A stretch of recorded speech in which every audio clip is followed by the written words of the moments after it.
Hello, welcome to Point Counterpoint, the 46360 show. This is our January 26, 2019 edition. The opinions expressed by the show's hosts, myself, Dwayne Perry, and Anthony Tony Hendricks, will many times conflict. Thus the title, Point Counterpoint. Point Counterpoint is a weekly issue show for our area. Point Counterpoint always lets you judge for yourself. We live in an information free-for-all. It's hard to see through all the misinformation and get to the accurate facts, what is right and best for our community. We will not libel, discriminate, or disrespect anyone or their views.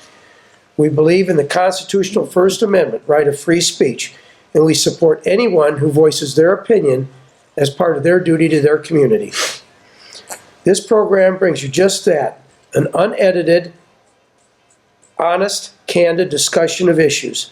The producers of Point Counterpoint are solely responsible for the content of the show, but because the show is not rehearsed, we take no responsibility for the opinions and statements made by our guests or for the information they gather from public sources.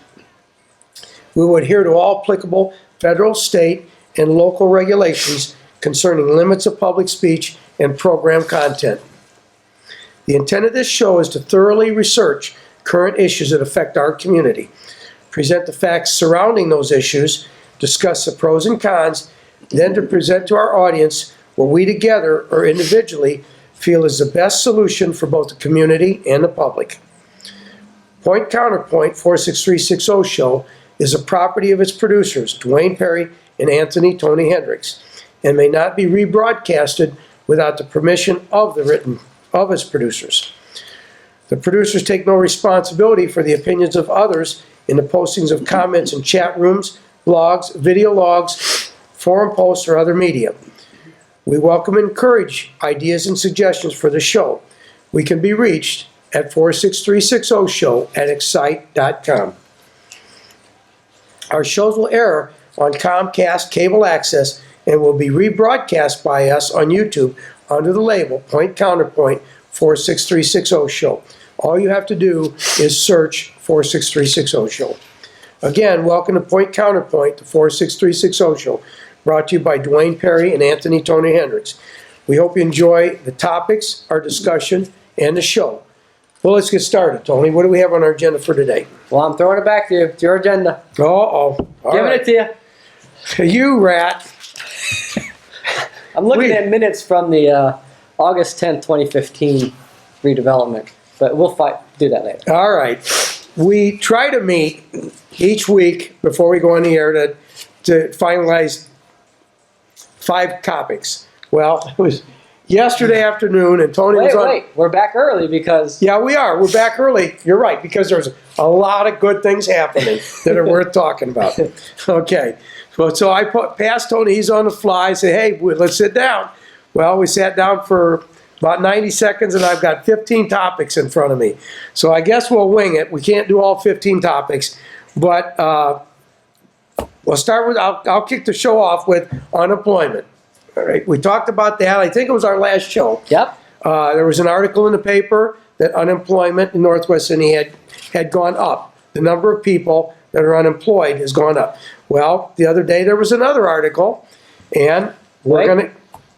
It was in the Northwest Indiana Times. Yeah, it was. Yeah, for some reason, we don't find these articles in the News Dispatch. We find them in the Northwest Indiana Times. That's why I keep referring to the Northwest Indiana Times. I don't know why they're not in the News Dispatch, but it said that unemployment in the area is up again. 0.2%. 0.2% in the Michigan City, LaPorte area. Okay. Well, as I said last time we talked about it, people have a tendency to, if things are going well for them, they overlook, they blow over things. Well, 0.2% is 58 people. We got 29,000 in Michigan City and some change. 1/10 of that is 2,900. 1/10 of that is 290, and 1/10 of that is 1/10 of 1% is 29 people. So that article is saying that 58 more people are out of work. Lost their job. They don't have money coming into the house. Now, if it's one-income families, which it's unlikely that that's it because we have very few one-income families anymore in America, then it's only 29. But it's somewhere between 29 and 58, and that's wrong. That's wrong. A mayor's, and I'm sorry, I blame it on the administration. To me, it's a mayor's responsibility to bring business into the community, his community or her community, for employment opportunity for their people. They lead the charge. They lead the charge. They're the ones that cut the deal. We'll give you some land. We'll help you with startup. But you're going to employ several hundred people and you're going to stay here for 10 years. Those are the kind of deals you cut. And it's not happening. So, again, somebody's got to kick this administration in the butt and tell them they're traveling in the wrong direction.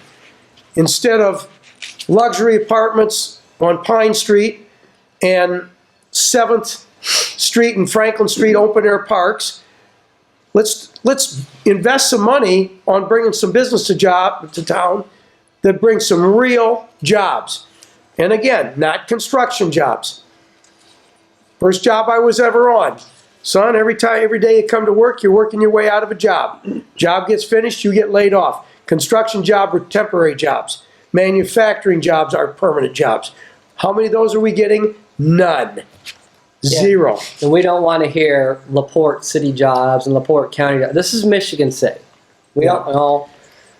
We'll go over It's that okay. later, We've heard that. It's okay if Michigan City people work in LaPorte.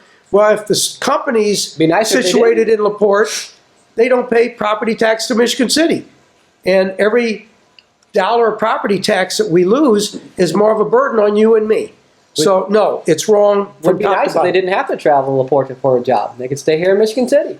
Yeah, But absolutely. 0.2% was in the Northwest Indiana Times, so we've lost even more ground. And it keeps ratcheting. It's like a little fine-tooth ratchet wrench. It goes up a little bit at a time, and before you know it, it's not And good. this is an economy right now that just roars. This is Oh, they can't find skilled workers, and that's where Dwayne and I always discuss education and jobs. I'm always going to take education just a little bit more than jobs And I because take the education jobs. leads to jobs. And we saw Toyota pulled out because they couldn't Pulled the find pin on skilled, Indiana. educated people. yeah, they were That new concerned. Carlisle. They were concerned about our workforce. Now, the reason I take jobs over in education is because better jobs in the community will support more people, better wages, more recyclable income. It'll go back into the economy. People will spend more money on their houses, their property, their cars, and more people will come. And education will benefit from that. So, but whatever, we need them both. We need them both. It's like 50.6% to 50.4%. Or what's that, 40? Yeah, it's 51, whatever. close. Yeah. But the economy's booming, stock market's good, and we're losing jobs. That doesn't make any sense. We're losing ground. Let me interject for a minute. I apologize. I'm a little overdressed today. Tony and I always like to dress relaxed. I'm dressed like this because I attended an event earlier on just a short while ago today. There was a town hall forum hosted by Sean Fitzpatrick, a candidate for he's current 4th Ward councilman. He was caucused in, and it was for 4th Ward residents, but there were several people there. I went there to be informed. There were several members of the council there, but unfortunately, disappointingly, but not unexpectedly, our mayor was not there. There were a few big issues brought up that people were concerned about, which was people living on the fringe of town, like the housing developments on 20, that are between 20 and 400 North, that are not being offered city services. But yet they pay property taxes in the city, they have garbage pickup, they have water that's provided by the city. So it was worthwhile. No one mentioned it, so I chimed in as an uninvolved observer now, not representing the council or the 4th Ward. about the two issues that I was involved with in 2014 on the council, the flooded houses in the Lake Henry area that the city said that's not our problem. And my position on that was, yes, it is. These people live inside Michigan City city limits and they pay property taxes to Michigan City. So yes, it is your property. And then the other issue, what was it? Oh, go on, Tony. It'll come to me in a minute. I had it on the tip of my tongue. Well, yeah, to sidetrack that, Oh, stormwater, stormwater. the stormwater fee, South Bend just passed, I believe, a stormwater fee, which is very small. And I think, if I remember the article correctly, this is South Bend Tribune. They had Umball do their analysis. I think it was $2 more a month. They started all out large, and they said that South Bend was one of the last cities that had any stormwater fee. And I was thinking in my mind, well, Michigan City didn't pass their stormwater fee, but they do have a stormwater fee inside your taxes. It's real small. It's been there since, I think, the mid-70s. So Michigan City pays approximately about $500,000 in a stormwater fee somewhere on your taxes. So we do have one. It's just not added to your sewer bill yet. South Bend's fee was about $5 a head, right? They were going to try to do $5 or $6. And Michigan City's, the proposed Michigan City's was $14 a head indefinitely for every residential property owner. $36 a month indefinitely for every commercial property, and $75 a month. And all of this was on a per parcel basis. Again, what that means, $75 a month indefinitely for industrial entities. And what that means on a per parcel basis, not Queen of All Saints, St. Stanislaus at the Hilltop. 5 parcels in St. Stanislaus Parish. They would have paid $36, $35.80, something like that, per parcel, per month, indefinitely. Well, it didn't make it even to the council. It passed in flying colors from the Sanitary District Board, which is all the mayor's appointees, but it didn't make it on the city council agenda because there were 2 rascals by the name of Hendricks and Perry who devoted one whole show to it, pointing out the nuances of it, like not only the indefinite fees, but the $24 million in bonds, which is loans that the sanitary district was going to sell to support that, which would have been in addition to the $69 million that the city is already in debt because of bonds. And the mayor decided it wasn't time. He pulled it off the agenda. Well, I think South Bend got the same kind of pushback, and I think they went down to $2 per person. So even you can nickel and dime people just into poverty, I guess. It's only $2 here, it's only $3 here, it's only $10 here. And so South Bend, which really needs it, they really need the money because they don't have the casino like we have. And they have not much, but I think they went for a $2 per person. I'm going to comment on what you said, pushing people slowly but surely into poverty. We don't have much more room to push people slowly and surely in Michigan City when 70% per IRS numbers, and they watch the dollars, are low income in Michigan City, 70%, and 25% are poverty. 1 in 4 are poverty. 7 in 10 are low income. So don't push too hard, we'll fall off the edge of the cliff. Yeah, can we sidestep a little bit of the agenda? Because you talked a lot of numbers, and I'll be honest, I didn't. You talk a lot of numbers in bonding, and all I want to impress is that when we bond, we're paying interest.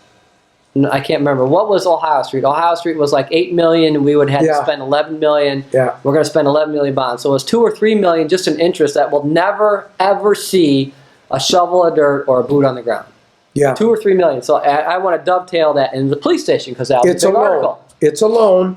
And when I said 69, don't forget the police station. But what I wanted to mention before, the other point that I mentioned, were the streets in Village Green that we fought to get concrete on.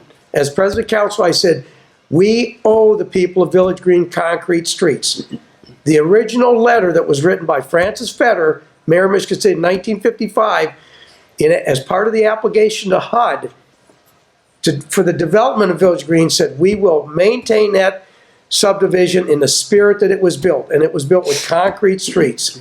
Well, they have asphalt streets. End of story. I told them, hold out. You deserve concrete streets. Michigan City needs to give you streets. Now back to the bonding. When I say $69 million, that is not the interest alone. That is principal. You borrow $1,000, that's the principal, plus you pay some interest. So Michigan City is indebted, principal plus interest, $69 million. Yeah, and so the article was the police station, we're paying it off. $2 million we're paying off. So I think that was like $13 million. It's something around there. And we took a $6 million bond on it. And then we took a bunch of money from Riverboat, and we took some money. The redevelopment bought the police station property, so there was some millions. But basically, since we have to have this done right away. So when did they build this police station? Well, the mayor said they've paid it off in 4 years, which is quite an accomplishment. Okay, so we couldn't wait 4 years to save up the $13 million.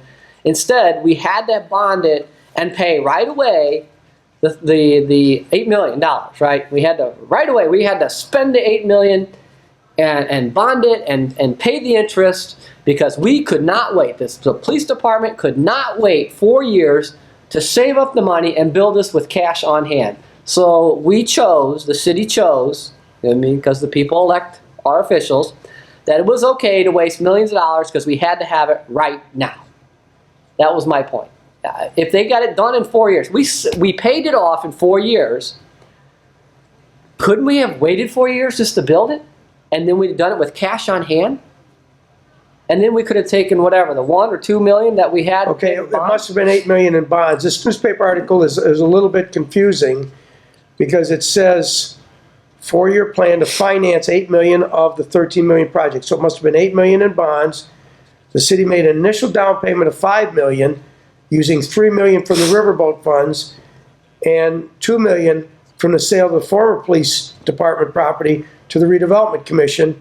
Where's that at? That's the same thing. That's where the "You Are Beautiful" sign is at. Oh yeah, you are beautiful, but you're not very bright. I don't know. I haven't driven by to see if the lights are pointing at the sign anymore. You're supposed to say I don't have to be bright. I'm beautiful. Yeah, I don't have to be bright. I'm beautiful. That was Tony's idea. Don't blame me for that. So I drove by the sign, and here's the sign, and here's the "You Are Beautiful." It's nighttime. I came from Galveston, great place to go eat. Good steaks, good price, good people. Come by and like, oh, the lights are on the "You Are Beautiful" sign. They're just pointing at the ground. So I thought it was funny. I called Dwayne up and said, you know, Dwayne, you are beautiful, but the sign's just not too bright. Somehow it got distorted. So "You Are Beautiful," still up there. yeah. But yeah, so they say $3 million from the riverboat funds and $2 million from the redevelopment commission. That's the same. It's still Yes. casino money. We took $5 million for casino, so we had $5 million on hand, and we had to bond $8 million in anticipation notes. Couldn't we just wait 4 years and build it? Because we know what's coming. I wanted to bring this up because we know what's coming. I can guarantee you what's coming if the administration stays the same. Right out the gate, 2020. It's going, and I'll predict it today, 2020, in the first 6 months, there is going to be, we need to, since we paid off the police station, we need to now build a new city hall. And it'll cost $30 million, and we're going to take $10 million from some whatever, voodoo accounting from the riverboat funds, and we're going to bond anticipation notes for $20 million because we need a new city hall. I haven't heard about that, Tony. I haven't heard a word about it. It must be under wraps. It must be under wraps till after the next election. Well, this is because I haven't heard a thing about it. Yeah, I know. This is telegraphing the punch. Hey, we can pay off our loans early. Well, don't get the loan then. Well, I'm going to toot my horn here because it was over this issue that I brought a consultant up from Indianapolis, a Hoosier company. Who is now in the city of LaPorte. Now they've situated in the city of LaPorte. Yeah, you they bet. moved up here. Because of opportunity. And they told me whether you have us do it or not, whoever you have do this project, if you retrofit that building, the old Eastport School, which had fiber optics cable throughout it already, Yep. he said you will never recognize that it was a school. But you will save, if you retrofit this building rather than tearing it all down, starting all over, you'll save 30%. And at that time, I'm not sure about these total costs. At that time, the mayor and the police chief said it was gonna be, $14 million. And that's $4.2 million we would have saved. And the mayor said right to my face, I'm so glad Councilman Joe Doyle was there, that he didn't care. He didn't care how much it cost. That was his campaign price. He didn't care how much I could save, that this company could save the city. We could save by doing it. That's what he said he was gonna do, and he was gonna tear it right down to the ground and start all over. And this wasn't a fly-by-night company. This company had done it for, what, Hobart? Oh, they built Hobart's new police station. They retrofitted the entire Fort Benjamin Harrison down in Indianapolis. 100 municipal projects they have to their credit. So, end of story on that. And they redid the building in LaPorte, City of LaPorte. They rehabbed that. So they have plenty of experience. They had a track record. They were a Hoosier company, not one out of Chicago. But to dovetail that, if you look at Ohio Street, supposedly we did Ohio Street because the hospital moved out of town, and you know I take a lot of grief. Let me tell you, when I see people, elected officials on the street from Michigan City, they get upset that I say that that the hospital moved out of town. Well, it did. It moved out of town. It left Michigan City. It might be adjacent, but it is in LaPorte County. And they even had a chance to move in LaPorte County or move in the city and annex freely, and they said no. We want to stay in the county. We moved to the county for a reason. I don't know what it is, but I would guess they moved because of they wanted a better governmental entity. I don't understand it. More visibility, where, from the highway? It's a greater imposition for Michigan City residents to travel all the way out there. I don't get it. Oh, I went to convention last week and I did see St. Anthony's Hospital on the south side of Indianapolis. Right on the highway. Right on 465. There it is. Brand new, huge Franciscan hospital. Moved out to the interstate. Everyone's moving out to the interstate. But they could have willingly annexed into Michigan City, and they said no. So read into that what you will. They moved out of town. They left Michigan City. And yes, what's good for LaPorte County is good for Michigan City. What's good for the city of LaPorte is good for Michigan City. What's good for Indianapolis is good for, how far do you pull it? What's good for St. Louis is good for Michigan City. What's good for Chicago, how far do you keep reaching that? What's good for California is good for Michigan City. I mean, what's good for Michigan City should be what's good for Michigan City. Yeah, absolutely. So that's why I want to bring that up. Full service campus there that needs to be put to use for Michigan City people. Yeah, what are we going to do with the one we got now? Well, I got some ideas, but I'm Joe Citizen. It's empty, right? Yeah, it's empty. It's empty. They say they're going to have an emergency room there.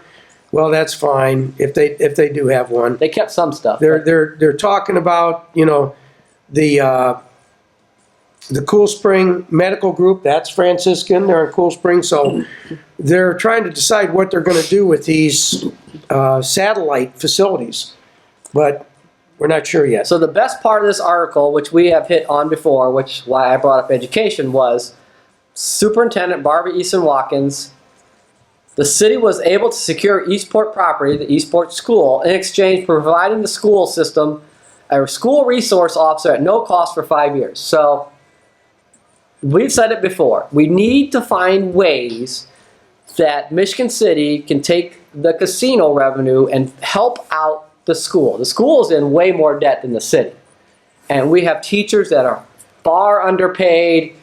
We have things that need to be done in our schools. And if there's any way, that's why I wanted to bring this up too, is that this was one thing that we could help the school, one way, fund something they could try to use their money on something else. I think the city needs to do way more than what we do. Hear, hear. I'm on board for that. We agree on that point. And we can bring that up. But talking about the kind of dovetailing off from this into another area that we're spending. Well, we go over there first.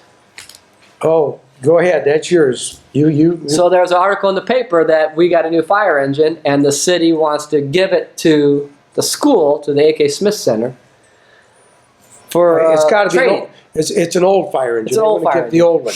They want another new fire engine, which for the life of me, we bought two for the fire department when I was on the council. One for $600,000, which was a tanker, water supply, and another one for 1.2 million that had an articulating boom and everything else, when an enormously high percentage of the fire department activities is rescue support. Every time an ambulance is called out, the fire department responds to support the ambulance. So the number of fires that they respond to in Michigan City is very, very low. Because you see the firemen in Chicago on the news fighting fires every day. That's not the situation here in Michigan City. But they were going to donate the old fire engine to the A.K. Smith Center so they could do some training on it with the fire training class. The fire training class, fantastic. I don't know the particulars on how much money we could have got for the fire engine. They said they're not going to drive it. That's fine. It's going to sit out there at A.K. Smith, and I guess they'll train on it. I don't know. It's just that I want to bring up that sometimes we find a way to fund the school with whatever resources we have, and sometimes we don't. I can't impress that we need to make it a priority. If there's any way we can help the school system, now I will have a caveat to that we don't need them funding administration at more cost and more cost. We need the funding to go to the teachers. If there's any way we can help them, whether it's a fire engine, can the school take the fire engine and sell it and get another $20,000? I don't know. But if we could help the school, we need to do it. There's nothing more important for educated workforce. If we don't have an educated workforce, we don't have the jobs. That's where Dwayne and I agree. Chicken or the egg? Well, we're not far apart in our different beliefs. Oh, it's like 49-51. Yeah, education is where it's at. I mean, we've got to, but let me correct that. Education comes in many forms. Yes. Having a nation of scientists won't work. No. They'll all have to work out in the open fields because there'll be no one there to build the buildings for them, to install the lighting and the heating and the ventilating, the water piping and everything. No, we need every occupation that we've had in this country in the past. We need plumbers, we need electricians, we need carpenters, we need tile layers, setters, we need everything. So we need education in the form of continuing education, trade schools, specialty schools, like culinary arts. We need it all. But I doubt we're losing ground on education, and we need to step it up. I don't have any disagreement with Tony on that. It's just Michigan City has ratcheted down low enough economically. It's in a position now to where instead of doing CPR, you need to do the defibrillator. We need to jumpstart it. And that's maybe not a good analogy, but it's really, we need to jumpstart this thing, and having a bunch of new jobs that pay good money is a good way to jumpstart it. That influx of money into the economy and jobs, and you're going to see it immediately. Better people remodeling their houses, more people buying houses that are now living in apartments, buying cars, people moving into the area because of the new opportunities. So Tony and I really aren't that far apart on what we believe the city needs. It needs a real shot in the arm right now because it's, I don't know how much lower we can go with 70% low income and 25% poverty. We're bringing up the rear in this country. We're falling behind because the country's booming. Economy's booming. But I have a fair to middle and recall, and it just popped into my mind a comment that I made the last time we talked about unemployment. I did a fair amount of research on the internet, and I found there was only one state in the country that had unemployment higher than Northwest Indiana. That was the state of Louisiana. One state in the whole country. We are at the bottom, at the highest unemployment of all of the Great Lakes states. Not Indiana as a whole, but Northwest Indiana, the industrial heartland of America, in my opinion. So now we can move on. 7th Street Park. 7th Street Park. Another building's going to be torn down to the south of the Woolworth and Kresge buildings that were already torn down. 31,000 square feet that I said would make perfect condominium living for all of the people that are going to move here and work in Chicago. 4 blocks, they could live 4 blocks away from our new train station. And now we're going to tear a third building down, the one that was formerly occupied by the law firm Sweeney, DeBeja, a group in there, Jeff Thorne. Yeah, that building's now going to be torn down. Another property tax gone.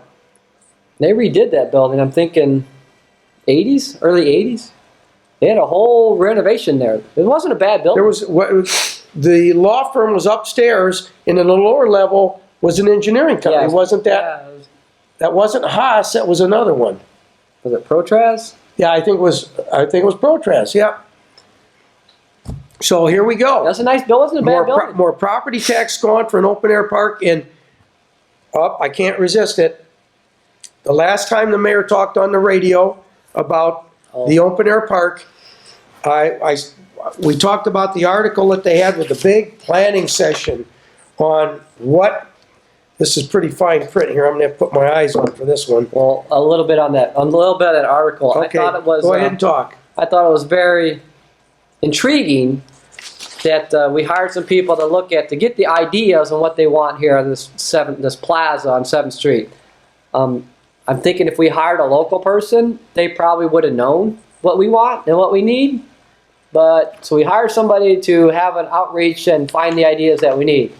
Can't we just do that And they had ourselves? all different age groups there. They had, they said concerts, 23%, food trucks, 17%. That would look pretty classy in that area. Food trucks. Food trucks. Street art, 11%. We already got street art. Play fountain. Well, that sounds kind of like the splash pad down at the lakefront that was $1 million years ago and is not used because it's never been adequately maintained. Being that close to the lakefront, which isn't a problem. We've got a lot of things at the lakefront, but the site wasn't built to keep the sand out of the fountains, or to keep the sand out of the filters, and they've had enough problems from lack of good maintenance that the splash park's very seldom open. Human foosball, 6%. Yoga, 5%. Ping pong, 2%. Oh my God. And 1% for taking selfies. Okay. And then just the other day, the mayor was on the radio, and he said, this park is going to be for Michigan City people to enjoy. If out-of-towners want to enjoy it, that's okay, but it's for Michigan City people. And what we want to do is we want to bring the youth of Michigan City together, the kids with the older people of Michigan City, the senior citizens, the veterans. These are the 3 groups: the youth, the senior citizens, and the veterans are the 3 groups that have had virtually zero attention from the mayor in the 7 years of office. Believe me, I've had the veterans burn my ear off several times about how many times they've approached the mayor to become involved in veteran affairs, every time to be unsuccessful. But, you know, I'm sorry that I sound negative. My heart's in Michigan City. I'm committed to Michigan City. For 7 years, I've seen it go nowhere. Zero. And now we've got all of these plans, and we're going to talk about another one here shortly, widening up, painting and cleaning up and widening the bridge over Trail Creek going to Blue Chip. But now for 7 years, all we've heard about is what's going to happen. I think we've got a gonna-do mayor. Consult, plan, repeat. I'm going to do this. I'm going to do that. But it never happens. All these plans, they're in the paper. They're on the radio station, which there's a ton of them listed. There's a ton of them. The mayor's on the radio station all the time, what he's going to be doing. But it never gets done. Pine Street apartments, luxury apartments, excuse me. Luxury apartments are not done. They're stalled. 7th Street Open Air Park is a vacant lot now.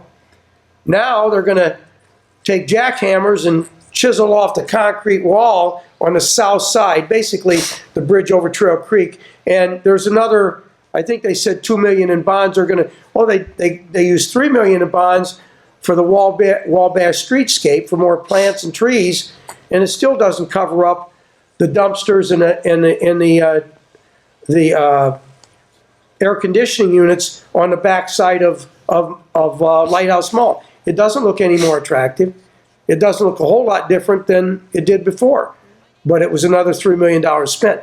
And now they're going to, on that bridge, they're going to tear, on the south side, the eastbound traffic going to the casino, they're going to tear off that concrete safety barrier, and they're going to provide I got a good one here. They're going to provide 11-foot wide access way for non-motorized traffic. So the next time I go to Blue Chip, which isn't very often, I said at my last show, I'm going to ride my bike over that bridge. They got a bike lane now so that people can ride their bikes to Blue Chip Casino to enjoy it. Well, until you brought that up, I drove to some work on the east side of Blue Chip last Thursday, and I got to go over that bridge. And I was with my coworker and told him about it. You walked over it? No. Oh, okay, you drove I it. looked at it. It's been in need of cosmetic for years. You couldn't get over there. You couldn't walk over there if you tried. And I just bring this up. Where are they going to walk from? Well, Charlie Westcott Park? Nobody's ever in Charlie Westcott Park. Even if you're going to walk over it, you can't walk over if you tried. The state does not clean that sidewalk. It's impassable. They plow it, and it goes on the sidewalk. You cannot walk over it. It's impossible. So, and I was just thinking while you send this, the redevelopment can't do that. They can't expend funds for maintenance. No. Who's going to go shovel that sidewalk? Against the law. So even if you want to ride your bike down there, which you can't in the winter anyways, or you wanted to walk, you can't do it. It's not going to happen. So even if... That was a little sarcastic humor. Even if somebody wanted to walk, and I've only seen people walking on it maybe 5 times in my lifetime, Blue Chip is a very... I did some construction work for them back in early 2000s when they redeveloped. They are not about letting their customers go and leave to some other place in their campus. They want their people on the campus, they want them to spend their money on the campus, and then they want them to leave with their money on campus. They're not about, hey, why don't you go over there and eat at Galveston tonight, you're staying at Blue Chip, and that's not going to happen. No. They want you to eat at William B's. Hey, they got a great little sidewalk over there. Why don't you just walk over to the Lighthouse Mall or downtown 11th Street or to the 7th Street Park? No, they want you to stay on their campus and keep putting in their machines. Yeah. I don't understand the logic A little bit here. of sarcastic humor I had there. Where are they? Seriously, where are they going to walk from? There's never anyone in Charlie Westcott Park. You've got that condo complex that's a gated community. What is that right there? I can't remember. Commission. Not Millennium. That's north of the. Anyway, where are they going to walk? Commerce Park. There's minimal living communities up there. Where are they going to? It's okay. Let's take. Let me play another. Let me play the devil's advocate here. Okay. Suppose, and we're in election year. Guarantee you there are going to be promises after promises and how great everything is. That's what politicians do. So let's suppose everything works out, hunky-dory, fat and happy. We have to build a new city hall because we're going to have this monster recreational hotel destination, and then NIPSCO's gone in 10 years, and we're going to have a big monster bunch of condos and boat docks. So those people potentially in, say, 10 or 15 years are going to walk across this bridge. I don't think it's going to happen because Blue Chip is not going to want somebody to walk across the bridge. They're going to send a trolley over to the hotel or to whatever's at NIPSCO redevelopment and cart them over to the, because people that are tired don't want to be sitting at a slot machine putting money in. They want to, they want those people right to the front door. Give me your money, and then we'll take you back to where you were. It's no different than any other major complex in the United States. What came to my mind right away is Disneyland. Yep, Disney World in Florida. Disney World. You stay at the Polynesian Resort, or you stay at one of the Disney hotels. You don't walk to the Magic Kingdom. You ride the monorail, or you ride a tram, you ride a trolley. No. This is just another thing to excite, to stir up some excitement. That's another couple $1 million on a bond. And we can't afford to be throwing around money. We need to put it into jobs. We need to put it into jobs and education. Couple points. Why would you, if you're a city, and I'm glad we have blue chip, but blue chip kind of functions on its own money making, and it's having some struggles because South Bend is biting into them. So why wouldn't you try to focus with the 7th Street Park, back to 7th Street Park? Why wouldn't you focus to keep people at Franklin and the Lighthouse Mall? And blue chip can do fine on their own. Let's get them to spend money down in Franklin at the restaurants, the local restaurants, and the local vendors over in the Lighthouse Mall. You know, that needs to be focused on, not millions of dollars on the bridge. Now, the bridge needs to be painted. I'm not saying that, but that's Indiana Department of Transportation, and maybe we could paint it. That's fine. Paint it. Make it look nice. I want to give something away here. So coming out of town, and I do this whenever I come in and out of town, we don't look at the basic functions that we should be looking at. We have the sign now on 94, which a couple light bulbs are out, so it doesn't really say Michigan City. I think it says Michigan CIYA or something. Its light bulbs are out already.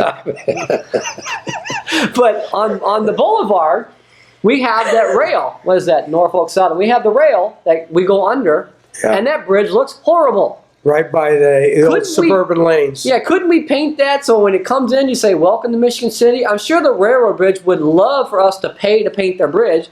And when you leave, it says, well, you know, thanks for coming. Please come again. We drive by that 2-4 times a day, and we don't pay a bit of attention. Yeah. Some of our out-of-town employees that we hire for the administration, do they even look at it? I know they're driving in and out of town every day to come to work here. Do they say, hey, that bridge is kind of an eyesore. How about we get redevelopment commission to paint that thing and look nice?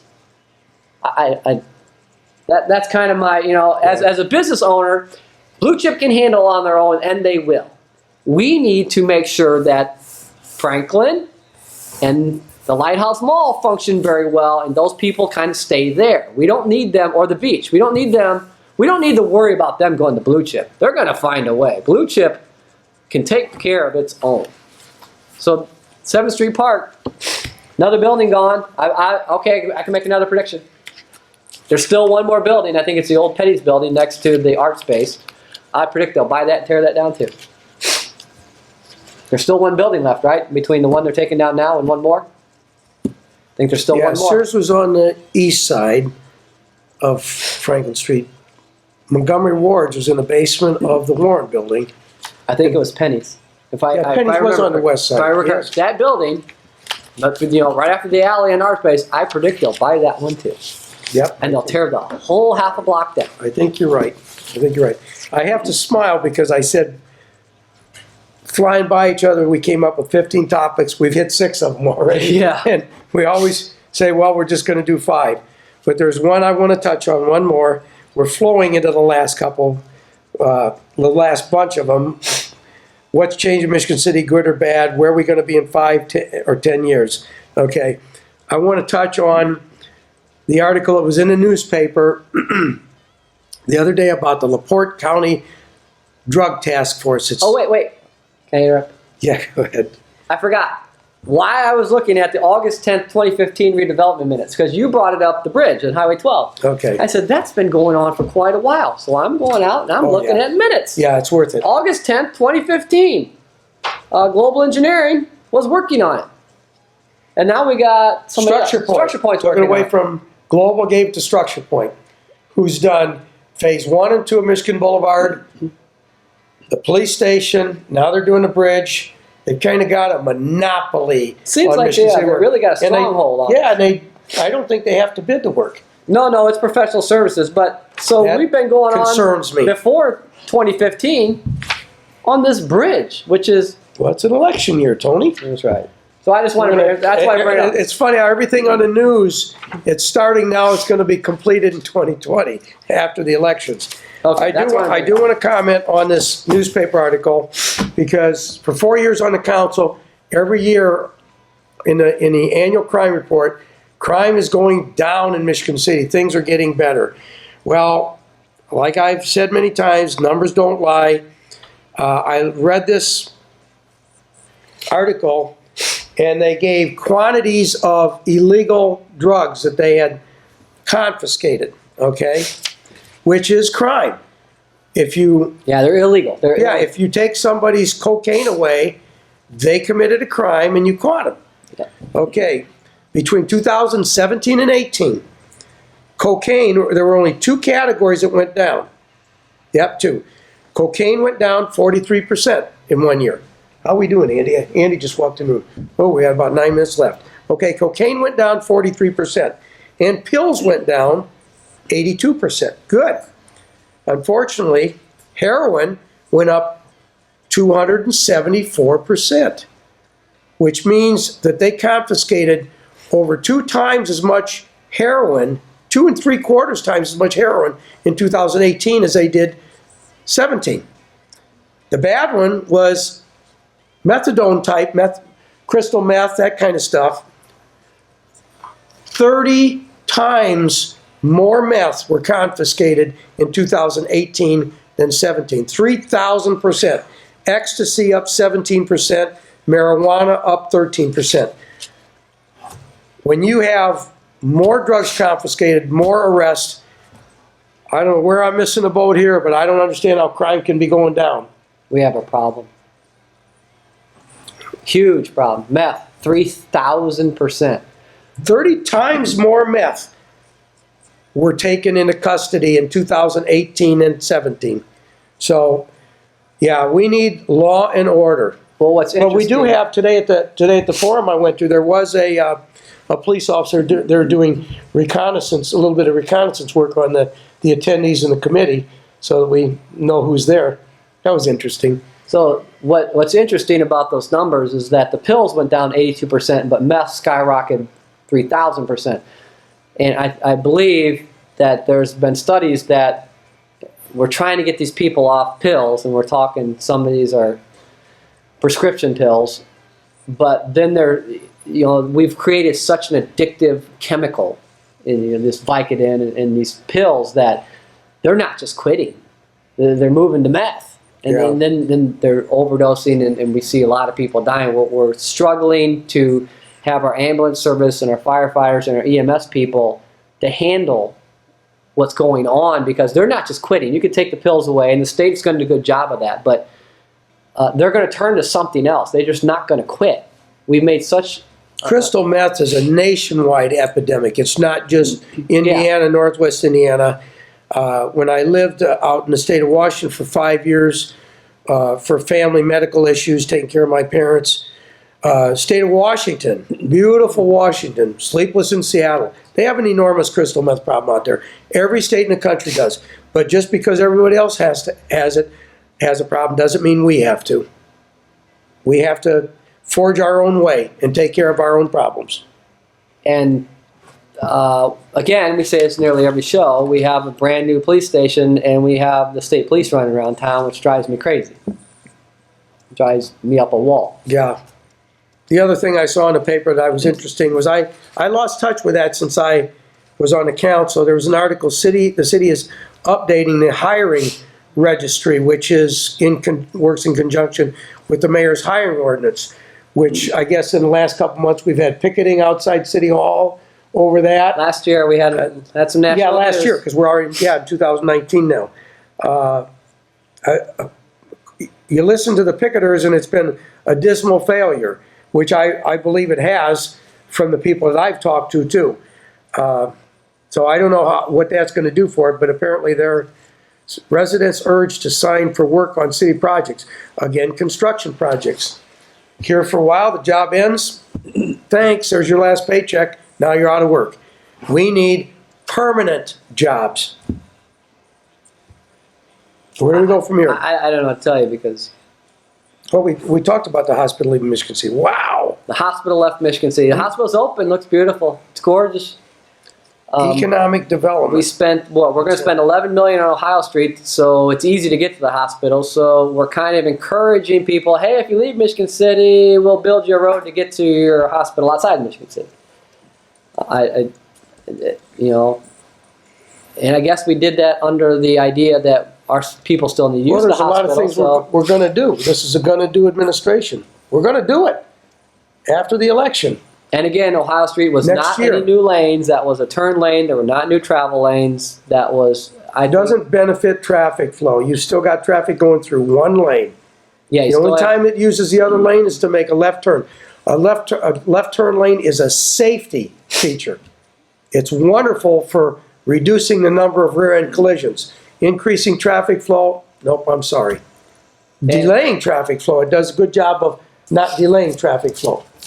And I want to go on, I think Michigan City, is the tail wagging the dog here, because we're trying to keep up. We're trying to do things that people like Valpo's already done or Portage has already done. We need to be the trendsetter, not the trend follower. There's an article in there, Professor, and I've been talking about this a little on the show, and I talk about this all the time. When artificial intelligence really gets hold, what jobs are people going to have? And you were talking about exactly what we need to talk about. The plumber, the construction guy, those hands-on jobs are still going to be around even with artificial intelligence. And our people need to be ready in the next 10 years. That's why I did this, what's going to be like in 5 or 10 years. Are we going to be ready when we have autonomous semis running up and down the highways? Are our facilities going to be ready for an autonomous semi? We already have grocery delivery. I forget who it was. Amazon put out an autonomous delivery drone now that drives around the sidewalks and delivers groceries. Are we? Is the tail wagging the dog here? This is probably the one issue that you and I disagree on the most. Oh yes. Tony is just crazy about progress and inventions, and I think they're neat. But I worry about the workforce. We keep having our population increase, and we keep reducing through automation, computerization, now AI, artificial intelligence. We keep reducing the number of jobs. We need to be creating jobs for people, not eliminating jobs. We're only digging ourselves deeper into the hole, the economic hole. Well, more than economic, when you get enough people out of work and you have chaos. Civilization breaks down when nobody's working. Nobody has money to buy the necessities of life. And artificial intelligence, to be honest, scares me. And that's 2001 Space Odyssey. Come on, Al. This just isn't artificial intelligence. I watched a special on YouTube because a coworker told me about it, about cotton in India. And Monsanto developed, just like they do with their beans and corn, we got 5 minutes, Monsanto developed a cotton plant. So typically in India, a cotton plant would flower 3 cotton balls per plant. They have a cotton plant now that flowers 10 per plant. And the people in India are seeing real troubles, and they're losing their farms and going broke because the person that can afford the GMO cotton and the irrigation and everything that needs to go with it is wiping out the regular farmer who's just trying to farm with 3 blooms per cotton plant. So it's not just automation. We're seeing it in crops, and this is going to hit home in 5 or 10 years faster than anything. And I only premise that on, in our office, last year, 15 months ago, my dad came in, he said he wanted to send a fax. And we all looked at him, we thought, you want to send a fax? Where's our fax machine? You don't have one. And we thought, well, last we used the fax machine, it was on the copy machine. It was hooked up to the phone line. He goes, does it still work? We go, I don't know. I haven't seen a fax in 14 months. 2 years. I don't remember the fax machine turning on anymore. We have email, we have digital photos. Scan everything. In. Fax. So that happened in like 2 years. Just that's went away.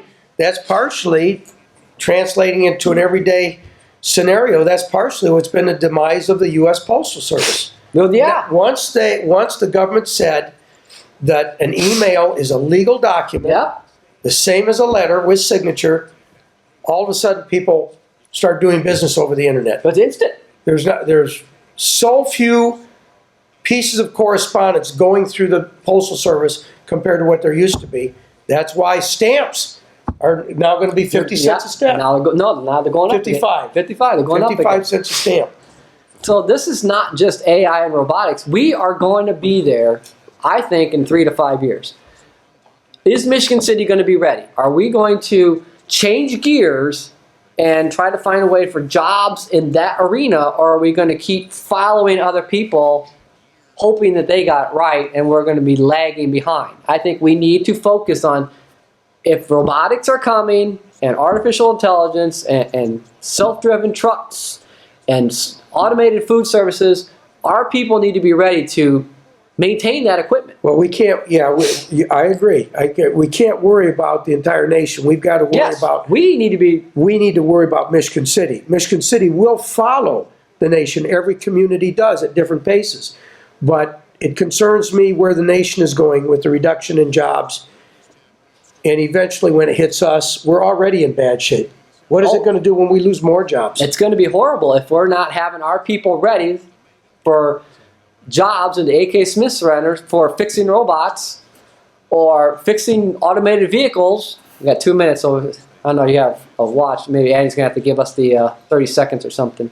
No, we're in pretty good shape as far as what we wanted to cover. Where are we going to be as Michigan City, LaPorte County, City of LaPorte? Are we going to lead the way, or are we going to follow in the loss of jobs for these highly skilled construction workers, excavator operators, bulldozer operators, plow drivers? Those are stuff that's not going to be easily automated, and we need to have our people ready.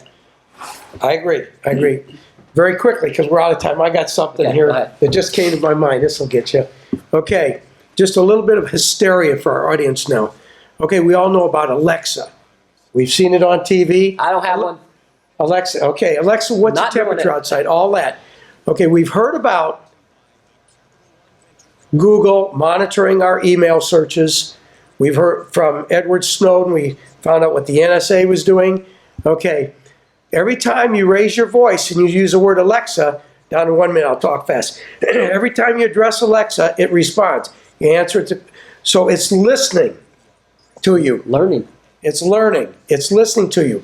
When you use Alexa, it anticipates a question, answers that question. How much is Alexa, it's got a microphone, how much is Alexa hearing and recording? Isn't it a Google device, Alexa, something like that? They're saying it's not, but they did find out it is. As it sits there in your living room or wherever, it's listening to you, and you're talking and chit-chatting. Okay. It's learning. It's learning. How much are we being surveilled by the hottest trend out there? Everybody needs an Alexa. They're not putting Alexa out for fun. There's a reason. Well, a few seconds. Anything you got? It's good to be back in the show. We got lots of stuff. Yeah, we're done now. We take enough time off. We're going to be back in every week now, and until we feel that our load of things to talk about is decreased to the point where we can take a break. Our pile of stuff. Good to be back. Please send us emails, 46360show@excite.com. Anything you want us to talk about, let us know. We'll address it. Recommendations for the show, give it all to us, please. Stay warm. Thank you. You bet. See you next week.